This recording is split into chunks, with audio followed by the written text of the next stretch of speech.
Israel के हमले पर हिजबुल्लाह ने भी पलटवार किया है। लेबनान से उत्तरी इजराइल पर रॉकेट्स दागे गए हैं। कफर फ्रेडम शहर में हिजबुल्लाह के रॉकेट गिरे हैं। हिजबुल्लाह के हमले में कई गाड़ियों में भीषण आग लगी है। तो आपको बता दें कि इजराइल के हमलों का जवाब हिजबुल्लाह की तरफ से भी दिया गया है। हिजबुल्लाह के पलटवार से कई गाड़ियां जलकर स्वाहा हो गई, उसी का ये वीडियो आप देख रहे हैं। लेबनान से उत्तरी इजराइल पर ये रॉकेट दागे गए। कफर फ्रेडम शहर है इजराइल का, जहां पर हिजबुल्लाह का ये अटैक हुआ है। हिजबुल्लाह की तरफ से रॉकेट्स दागे गए हैं। हिजबुल्लाह के हमले में कई गाड़ियों को भीषण नुकसान भी पहुंचा है। ये उसी का वीडियो आप देख रहे हैं। एक तरफ लेबनान पर अपनी स्ट्रेटेजी के तहत Israel back to back attack कर रहा है, एयर स्ट्राइक कर रहा है, और अब ये रॉकेट्स दागे गए हैं। और आपको बता दें कि आयरन डोम यहां पर काम भी नहीं आया। कुछ जगहों पर भारी नुकसान हुआ है इजराइल को। तो 7 अक्टूबर 2023 ये वो दिन था जब इजराइल में सबसे बड़ा आतंकी हमला हुआ। हमास आतंकियों के इस हमले में कुछ ही घंटे में 1200 से ज्यादा इजरायली मारे गए, जबकि 250 से ज्यादा लोगों को बंधक बना लिया गया। 7 अक्टूबर को उठी जंग की चिंगारी आज भी धधक रही है और पूरे मिडिल ईस्ट को दहला रही है।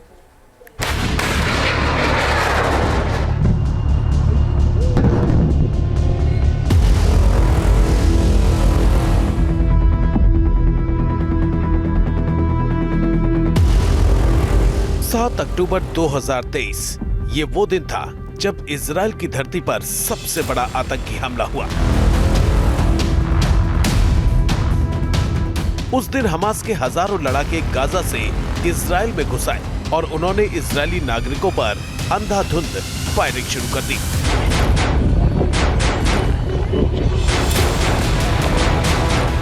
हमास के इस हमले से इजराइल दहल गया। आतंकियों ने निर्दोष लोगों को निशाना बनाया। जो भी रास्ते में आया उसे गोलियों से भून दिया। इजराइल को इस हमले की भनक तक नहीं लगी। सुरक्षा बल जब तक संभलते तब तक हमास आतंकी कत्लेआम कर चुके थे।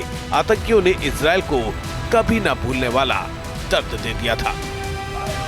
मजहबी नारे लगाते हुए हमास के आतंकी लगातार गोलियां बरसा रहे थे। अल्लाहू अकबर, टैंक पर खड़े होकर जश्न मना रहे थे।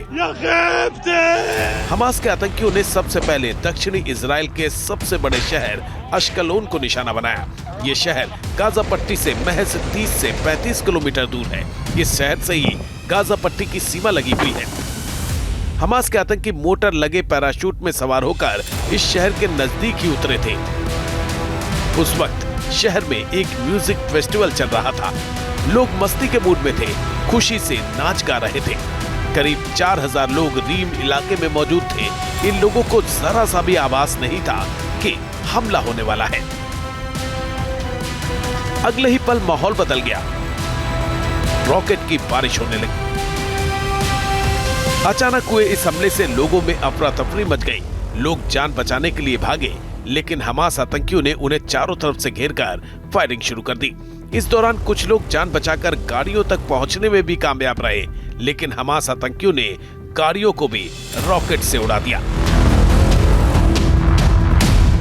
हमास आतंकियों ने आसपास खड़ी सैकड़ों गाड़ियों को तबाह कर दिया। उस दिन हमास के आतंकियों ने अंधाधुंध फायरिंग और रॉकेट से हमले करके सैकड़ों लोगों को मौत के घाट उतार दिया। इस इलाके में हमास आतंकियों की बर्बरता की तस्वीरें न्यूज नेशन के कैमरे में भी कैद हुई थी। गाजा पट्टी से लगे इजरायली इलाके में जो नजारा दिखा वो डराने वाला था। इस कत्लेआम के बाद अश्कलोन शहर में डर का माहौल फैल गया। आतंकी हमले से डरे सहमे लोगों ने शहर से पलायन करना शुरू कर दिया। हमास के आतंकियों ने अश्कलोन के अलावा इजराइल के कुछ और शहरों को भी निशाना बनाया। हमास के इस हमले में 1205 लोगों की मौत हो गई। 251 लोगों को हमास के आतंकी बंधक बनाकर गाजा पट्टी ले गए। बंधक बनाए गए 117 लोग आजाद कर दिए गए, जबकि 70 की मौत हो गई। 1 साल बीत गए हैं, फिर भी 64 लोग अब भी बंधक हैं। मीडिया रिपोर्ट्स के मुताबिक हमले को अंजाम देने के लिए आतंकी संगठन हमास ने पूरा प्लान पहले ही तैयार कर लिया था। सबसे पहले सुबह करीब 6:30 बजे मिसाइल यूनिट के जरिए इजराइल पर 3000 रॉकेट दागे गए। इतने बड़े हमले से इजराइल के लोग सख्ते में आ गए। फिर एयरबॉर्न यूनिट के जरिए पैराग्लाइडर से आतंकी इजराइल में घुसे। इसके बाद कमांडो यूनिट ने जमीन पर बाड़ काटी और गाजा पट्टी से आतंकी इजराइल में दाखिल हुए। इस दौरान हमास की ड्रोन यूनिट हमला करने और सूचना जुटाने में जुटी रही।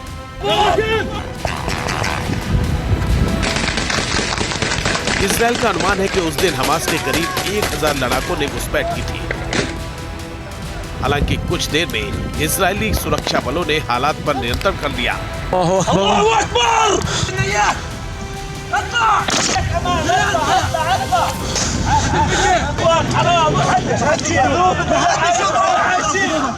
लेकिन तब तक हमास के आतंकी इजराइल पर सबसे बड़ा हमला करने में कामयाब हो चुके थे।